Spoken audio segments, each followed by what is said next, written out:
Hello, everyone. Thank you for joining me in my presentation about major depressive disorder. So what I wanted to do for my video was that in the creation of this presentation, I ended up collecting a whole bunch of different data and stats, and I also just have kind of more personal knowledge that I wasn't able to incorporate in this poster just due to kind of size limitations.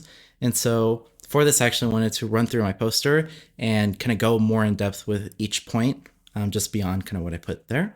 And so, yeah, thank you for listening to me. And so, yeah, starting off here with 5 and 6, who actually has depression. And so, um, right now in the US, well, this was in 2021, over 21 million people, it's a funny coincidence, a million people in the US, or about 8.3% of the population, adult population, clarify, have had a depressive episode or have qualified for major depressive disorder at some point in their life. And this kind of goes on to my next point, which is that getting statistics for the actual disorder itself it's very hard. Most people or most research only looks at people who have had depressive symptoms, and to me that didn't kind of qualify for major depressive disorder. At least I don't think it does. And so I wasn't able to find any data at the state level. And then looking at internationally, it was also very difficult. I was able to find one study which looked at results in Spain from 2014 to 2015, and that was at about 8%. So it seems to be about pretty universal, but we're also talking about 2021 being like kind of post-pandemic, and then this is pre-pandemic, and so there's definitely some issues with these numbers. Just keep that in mind. But yeah, there's not much on the actual disorder itself, but there is a lot more on depressive symptoms. And I will say that kind of extrapolating a little bit, when you're looking at depressive symptoms, I think it was about 20% of the US adult population experienced had those symptoms. And then Arizona itself was about like 17%. So on average, Arizona seems to be a little bit less than the national average when it comes to depressive symptoms. And so I would believe for major depressive disorder that it would be like less than 8.3% of people in Arizona would have major depressive disorder, but that's an extrapolation that I can't say with 100% confidence. But next is going on to how depression works. And so depression, there's not one single cause. It is known that it is a genetic and familial disorder. Like there's evidence for that. But the genetic spread, or like, so the genetic component of it is not just, one gene. It's not like, the depression gene. It's spread across multiple genes. And these genes account for about like 30 to 40% of the susceptibility to depression, and the other 60 to 40% would be other kind of factors. So like like your economic status, if like someone has like died recently in your family, if you're chronically ill, things like that. So kind of things kind of more in your control. Yeah, and so the actual organs that the brain or that depression targets is primarily your brain, right? If you think about it, but there's actually been a growing body of research which shows that your stomach and depression are actually highly correlated. And part of this is due to your kind of gut microbiome, or the things that break down the food in your stomach. The chemicals that your gut breaks down ends up getting carried to the brain, and those chemicals have found, or those hormones have found, to have an effect on depression. And so people have been looking into diet and how that can kind of treat depression, which moves us over to our next point. 3 and 4 is treatments and outcomes. And so first, kind of starting with outcomes, is that people with depression die on average about 7.9 years, or about 8 years earlier, compared to non-depressed people or populations. And then and this is in the US still, with about 3.5% of those deaths being attributed to depression directly. And so that's a big number, definitely. But right now we actually do have a wide variety of treatments, and I think we need to continue researching them and continue making them more accessible. But right now, some of those treatments, they range from psychotherapy and psychopharmacological. Oh my god, and these are kind of the most kind of basic or like the most known that you would hear of. So like cognitive behavioral therapy or CBT is something that you hear a lot, and that's a psychotherapy.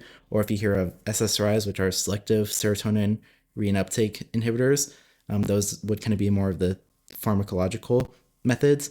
But there are more experimental or like what need to kind of be research methods. And so, like I was saying with diet, right now, like we're actually looking more into diet and as a treatment. But even beyond that, even staying kind of within the pharmacological realm, we actually have ketamine trials, and those are going well. They're showing positive results, but it's not just like something that you can go to your doctor right now and get. You have to actually be a part of a trial. And then even beyond that, so we have two transcranial methods. The first one is a transcranial magnetic stimulation, and this is of the two. This is the one that is more studied and has more evidence for. But basically, they put like a giant magnet up to your head, and it messes with the magnetic field in your brain, and that actually helps with. Well, it targets a very specific part of your brain, not just all of your brain at once. But that actually helps with depression. And then the other part of this is that we actually have transcranial ultrasound or transcranial focused ultrasound. And what that does is that it sends ultrasound or it's like sound waves into a very targeted part of your brain. And then through that kind of modulation and changing things up, it actually helps alleviate depression symptoms. But while there is positive signs of this working, we still need more treatment, or we still need more research into that. But if it does end up panning out, it'd actually be really good because it's non-invasive, so you don't have to like open up your brain or anything.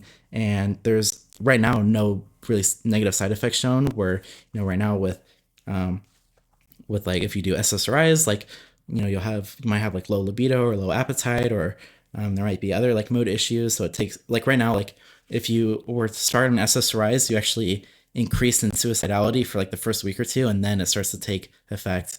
And then also, for well, psychotherapy kind of avoids this. Like it's also a long and drawn out process, and you have to go and you have to like talk for someone for 60 minutes. And so right now, I think with the transcranial stuff, that would actually be maybe the best treatment if it ends up working out properly, because of those reasons. But so, what are your rights as a person with depression, or if someone has depression? And so, within Arizona, we actually have a list of rights, and some of these are kind of they apply because they're federally protected, but also they're unique. Some are unique to the state, and so it's called the Arizona Admin Code and Title 9, Chapter 21, Article 2, Exhibit A, and basically this lists out all your rights as a uh, resident of Arizona, or even if you're just in the state of Arizona. And so there are a couple kind of notable ones, with the main one kind of being that you actually have a right to appropriate mental health services. And so, like, hey, like you actually have a right to go and see like a therapist, or to go to, a psychiatric hospital and see someone. But also within that, if you were to get like institutionalized by the court, you actually have a right to appeal that. And you have a right, just as anyone else, to deny medical treatment, specifically about mental health stuff and depression related stuff. And then on the federal level, we have the American Disabilities Act, or the ADA, which was passed in 1990. And it says that if you're a U.S. citizen or you're in the U.S., you are not allowed to be discriminated against for your disability status. And so we usually think about this as more kind of physical disabilities, right? So like if you have like a wheelchair, like you need, ramp access upstairs, or you need some sort of access stairs, or, being able to open doors easily and things like that. But this actually does extend to mental health services, and mental health services, but mental health status in general. So you can't be, discriminated or like from work. So no one can fire you or deny you employment because you have depression. And then in Europe, so kind of looking internationally, you have the European Commission, which is looking to, for a whole bunch of countries over Europe, increase kind of healthcare treatment and equalize access to healthcare for mental health issues. And so so this takes me on to 8 and 9, which is the pros and cons of our current policy. And so right now, a pro is that we are taking mental health seriously, which is a good thing, and we are ensuring that people who suffer with mental health have equal rights that everyone else has.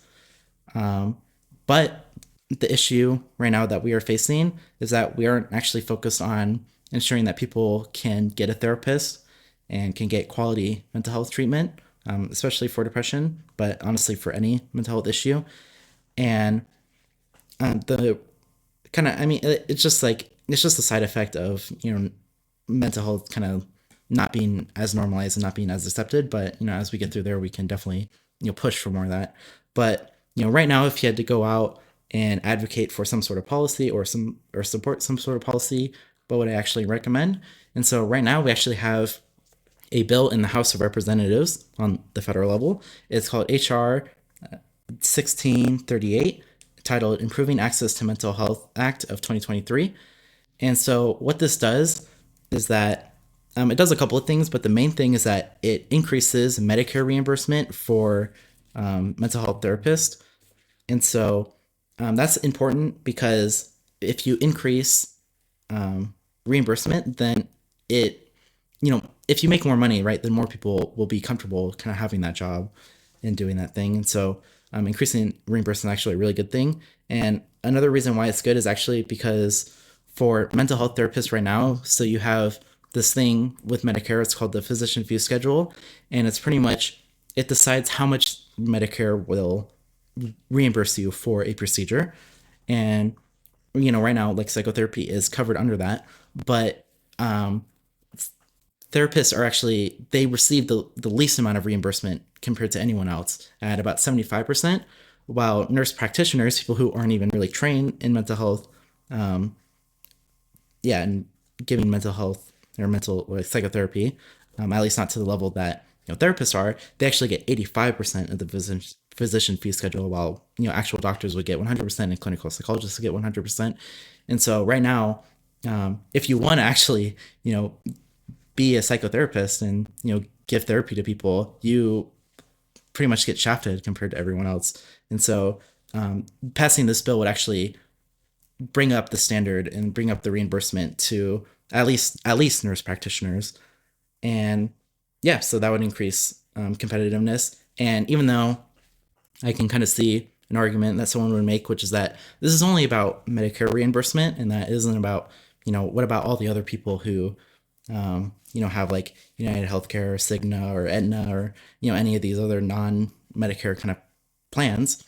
And I'll say that I'll qualify here with the saying that I don't have a source and I can't 100% speak to this, but through my discussions with clinical psychologists, is that these insurance companies, when they're planning their reimbursement rates, is that they try to keep it within kind of a margin of error of Medicare.